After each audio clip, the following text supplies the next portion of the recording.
we didn't have that whole context of understanding. For us, we were still being taught about end times and Ten Commandments. Yes, Ten Commandments and Left Behind series and all of that. So it was very different for me. When I entered relationships, I was always scared of the person and scared to open myself to this person.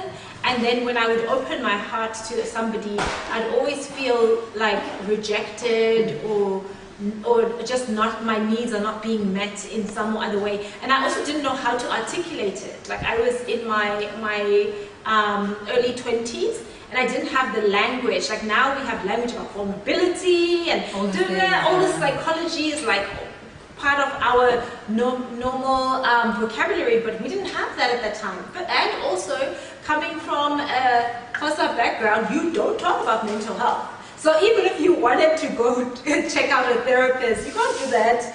What's wrong with you? But it's human. You know? So pray down. Pray down. So rebuke that thing, you know? So it's like, the idea of mental health for me when I was growing up was not a space that was available. It was available. And so when you grow up in that space where those things are being attributed to being westernized and you're being influenced by the people at your school and they don't belong within your cultural context, it's very difficult. And so a lot of things that I wish I had been able to just go to a therapist to talk about, or I wish I'd had the opportunity to talk to my parents about, I could never do that because that was undone, it was taboo. So it would kind of come up, those things that were not dealt with would come up in the relationship, right? Yeah. And that person would just be very confused, like, what's wrong with her? Like, is she schizo or whatever? You know, all kinds of things. Like, people start put labelings on you. And I think I also, because I didn't know who I was and what I carried and who I was created to be, I was looking for purpose and for identity in the romantic partner. And so I know, like I said, when I said I got the Ivy Park and the T-shirt and the, I got all of it.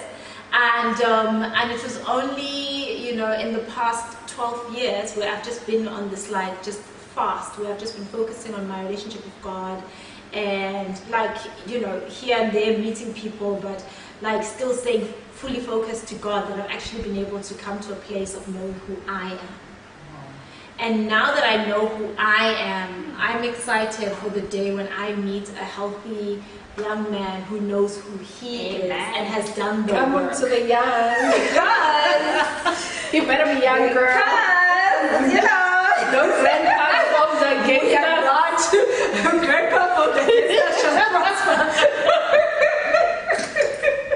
Yes, no, we are definitely not having any grandpas from the gangsters that will not be prospering here. Yes, I feel like I know that I have a youthful energy. I know that I'm young in who I am, in my spirit, and so I want someone who's gonna match that energy. But at the same time, I'm not looking for them to fulfill anything in me anymore. I am fulfilled in who God is. And then they can go their journey. And so now I'm excited because I have so much to give. But I don't need to be a taker, give me. I can actually be like, I have to give, what do you have to give? You know, like, we can all put what we have on the table. We can come into a partnership. And so that's just something God's been working through me. And it's been a 12-year journey. And people are just like, why don't you date? Why don't you go out? Like, go on some apps, do a Tinder, swipe something. I'm like, no, it's cool, I'm good.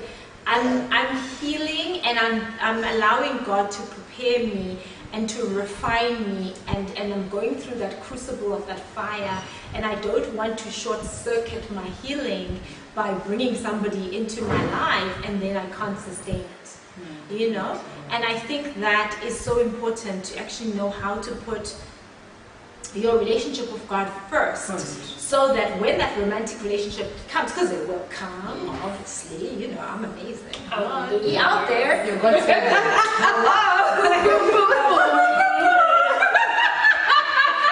And so when he comes to find me, he needs to come and be like, yes. Or when you go to find him. Or when I go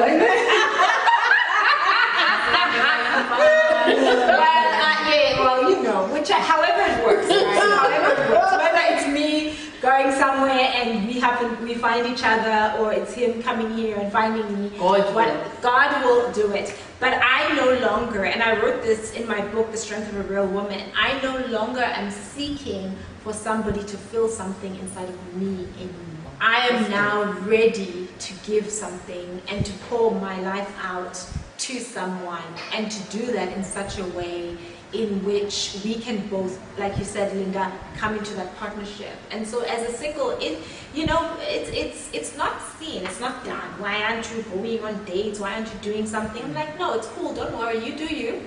I know what God has spoken to me, exactly. And I'm going to honor what God has spoken to me, and I'm excited for the journey and the love story that God has for me.